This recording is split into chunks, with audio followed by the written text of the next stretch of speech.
Assalamu alaikum wa rahmatullahi wa barakatuh. My brothers and sisters, may the peace and blessings of Allah Almighty be upon you all. Highly recommended to be fasting on this day, the day of Arafat.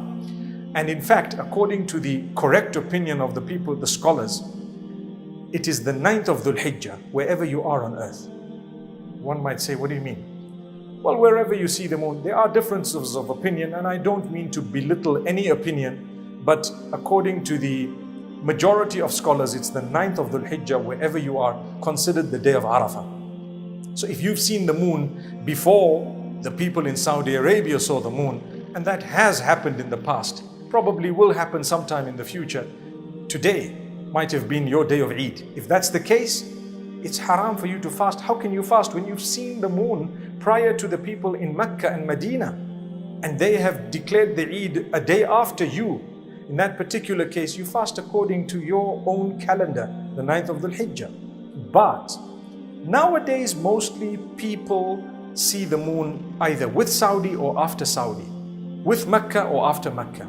And so still, the majority of scholars feel that you should follow the 9th of Dhul Hijjah. There are some who say you should follow the day of Arafat. Like I said, if you are following the day of Arafat in Mecca, you are not covered the day you see the moon before them. People haven't thought of that, have they?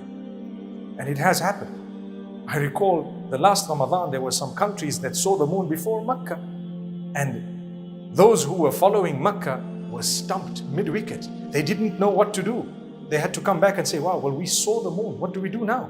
The hadith says, you know what? You've got to fast. That was for Ramadan. Anyway, like I said, that is actually differences of opinion. To be honest, it's minor. It's not a major thing. But the day of Arafah, whether you're following the opinion of the 9th, which I follow, or you're following the opinion of Arafah or the Arafah of the people of Arafah, and I told you, the point there is one day when you see the moon before them, you will be stuck. But it's okay. There is no big deal there, because subhanAllah, there are mountains of scholars on both sides. So that day, to fast it expiates the sins of this year and the next year. So say I've arrived today, I'm fasting. If I'm fasting for the sake of Allah, when that fast is accepted, all the sins I committed in 1441, forgiven. All the sins I will be committing in 1442, forgiven. Which sins? The minor ones only. Subhanallah, not the major ones. The major ones require specific tawbah. Specific tawbah. So that's a virtue of this day. You fast on this day, subhanallah. Subhanallah. Allahu Akbar, Allahu Akbar, La ilaha illallah, Allahu Akbar, Allahu Akbar, walillahi alhamd.